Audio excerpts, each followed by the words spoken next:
Gimana sih Coach sebenarnya cara kerja law of attraction ini?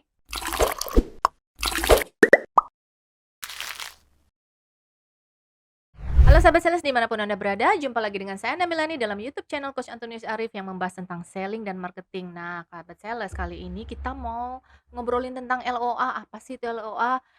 Mungkin sahabat sales pernah dengar juga ya, Law of Attraction. Nah, Law of Attraction itu seperti apa ya? Terus gimana sih sebenarnya bekerjanya hukum Law of Attraction ini gitu ya. Nah, dan saat ini sudah ada bersama dengan saya Coach Antonius Arif. Halo Coach. Ya, halo. Coach, kali ini kita mau bincang-bincang tentang law of attraction ya. Mhm, Nah, yang seperti kita ketahui kan Coach Arif ini certified law of attraction dari Joe Vitale. mhm. Nah, gimana sih Coach sebenarnya cara kerja law of attraction ini? Cara kerja Law of Attraction sebenarnya sederhana banget sih.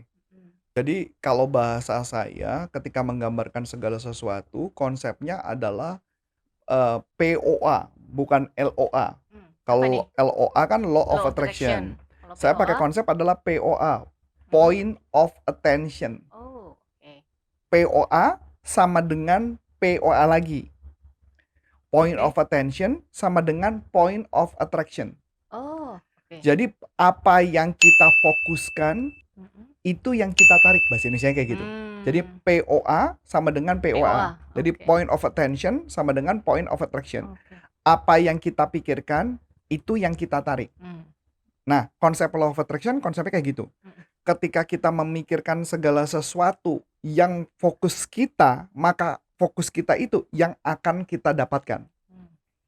Itu yang disebut namanya point of attention, point of attraction. Oke. Kalau Ketika dia dalam, dan ada istilah lagi yang berikutnya adalah berkaitan dengan yang disebut namanya dominant thought. Mhm. Dominant thought adalah pikiran yang mendominasi sehari-hari. Hmm. Jadi ada dominant thought dan ada secondary thought. Secondary thought adalah pemikiran yang kadang-kadang muncul. Hmm. Kalau dominan yang mendominasi setiap hari. Jadi tiap hari kepikiran gitu. Pikiran terus gitu ya. Jadi misalkan contoh, selama kita bangun dari tidur, anggaplah kita Mhm. tidur 8 jam atau Mhm. 7 jam atau 6 Mhm. jam, berarti sisa waktu kita mungkin sekitar 28 ya. Enggak dong, 18 ya, 18 jam, 18, heeh. 18 atau 20 jam kalau tidur cuma 4 jam. Berarti fokus kita adalah selama 20 jam atau 18 jam kita bangun itu, fokus kita apa? Kalau fokus kita 18 jam semuanya adalah tentang yang negatif, Mhm. maka point of attention-nya adalah yang Negatif. negatif. Oh, oke. Kalau poin 18 jamnya dominant thought-nya, pikirannya adalah berkaitan dengan hal yang positif, Mhm. berkaitan dengan hal yang berkaitan dengan kebaikan Tuhan dalam kehidupan dia, maka dia akan mendapatkan hal itu 18 jam. Berarti jangan sering-sering nonton drakor-drakor gitu ya, Coach, ya? Nah, nanti abis ini kita dikomplain ya. Jangan nanti soal drakor. Jadi kalau mama secondary thought kan adalah pemikiran yang kadang-kadang muncul. Mmm. Jadi misalkan Bu Ana nih 18 jam satu hari lagi mikirin tentang berkaitan dengan pekerjaan. Mhm. Dan ketika memikirkan pekerjaan itu dalam kondisi yang positif atau negatif emosinya. Mhm. Kalau pemikiran emosinya negatif, maka 18 jam itu dominant thought-nya negatif. Mmm. Ketika negatif, maka menarik negatif. Yang gampang sederhananya kayak gini, Bu. Saya paling gampang sederhana adalah menceritakan tentang termostat. Mhm. Termostat AC. Saya kasih contoh, termostat AC. Jadi kan kalau AC, kita ngomongnya AC sentral lah ya. AC sentral kan biasanya kalau di hotel-hotel kan ada tuh Bu yang Mhm. ditempel di dinding tuh. Ada berapa derajat, kipasnya berapa banyak, kipasnya pakai kipas 1, kipas 2, kipas Mhm. 3 atau auto dan sebagainya. Misal saya ambil contoh, ini kalau feeling saya nih udara di luar feeling saya sekitar 30 lebih nih, 30, 31. Kayaknya ya, udara di luar Cerah 30, banget ya? 31, cerah banget dan panas.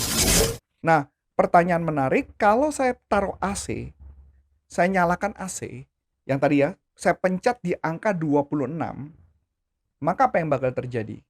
Maka yang terjadi adalah udara yang tadi 31 diturunkan suhunya menjadi 26 Mhm. sesuai dengan yang saya setting. Mhm. Sampai sini oke? Ya.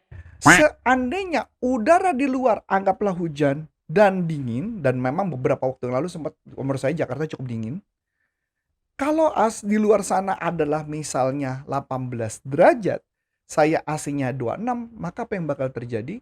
Maka AC-nya akan mati dan akan menyesuaikan dengan suhu ruangan yang di luar. Jadi apa yang kita setting tadi, gitu ya, ke 26. Jadi 18 ke suhu 26. Gitu ya. Itu cara kerjanya termostat. Berarti kalau kita menyeting pikiran kita adalah menarik yang positif, maka segala hal yang positif menyamakan Menyesuaikan. frekuensinya yang sama. Begitu juga ketika kita mikir yang negatif, maka frekuensi yang sama juga akan masuk di level yang sama itu. Nah, yang jadi masalah namanya kehidupan, kadang-kadang nggak sengaja 18 jam Anda lagi berpikir positif, totalnya mendadak Anda kayak tadi, kata ibu, nonton drakor, baca berita, atau marah-marah, dan sebagainya. Dan kadang-kadang marahnya, kalau marah sebentar sih nggak masalah.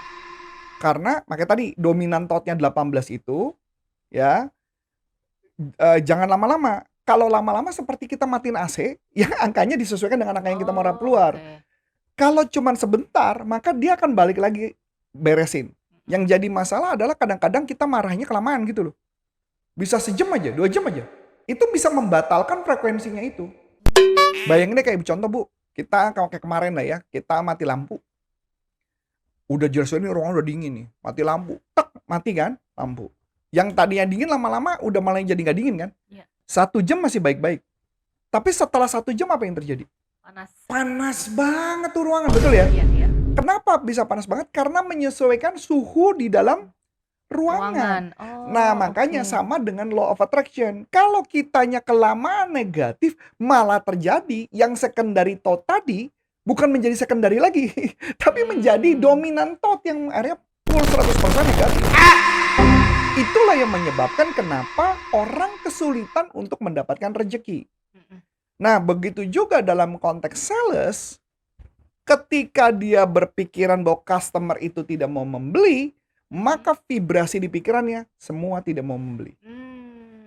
Dapat ya? Vibrasinya semuanya orang menganggap jadi nggak mau beli. Nah, vibrasi itulah yang harus kita ubah. Vibrasi ya Bu, saya ngomong vibrasi. Yang artinya misalkan saya mau jualan sama ibu. Ibunya nggak suka sama saya. Tapi karena vibrasi saya positif, ibu jadi suka sama saya. Suka, belum tentu beli. Yang penting adalah minimal suka dulu. Belinya gimana? Tergantung saya punya skill sellingnya enggak. Tetap ada skillnya ya? Ada skillnya. Karena kan saya harus jadi gini, kalau dia moodnya bagus, kemudian saya jualan sama ibu dengan skill saya, maka yang terjadi apa yang terjadi? Ibu jadi suka dengan saya, dan akibatnya ibu jadi beli. Ya, ibaratnya selling skillnya. Ibaratnya poin pertama vibrasi kita vibrasinya tuh sudah bagus, dia udah suka dulu. Nah, poin keduanya gimana cara kita menjualnya gitu ya. Itu juga yang nambah poin dia jadi suka. Kalau vibrasi kita sudah bikin orang enak, ketemu aja dia udah enak. Mau Anda sejago teknik selling apapun, pasti nggak berhasil. Pasti nggak berhasil. Karena tugas kita adalah selling skill saja nggak cukup. Yang penting adalah bagaimana memasukkan di dalam pikiran yang positif itu supaya menjadi dominan. Nah Coach, sama nggak sih vibrasi dengan mindset? Vibrasi itu mindset. Oh, vibrasi itu mindset itu kan dalam pikiran. Wah, kayaknya seru kalau kita bahas di berikutnya nih Coach. Nah, gitu ya? Iya dong. Oh gitu ya, sudah kan? kalau gitu. Nah, oke. Kalau ada pertanyaan seputar topik kita kali ini, yuk nggak usah ragu-ragu, layangkan aja langsung ke YouTube channel kita supaya YouTube channel kita ini terus bertumbuh. Oke, dengan saya Enda Milani dan saya Coach Antonius Arif. Sampai jumpa. Salam performance.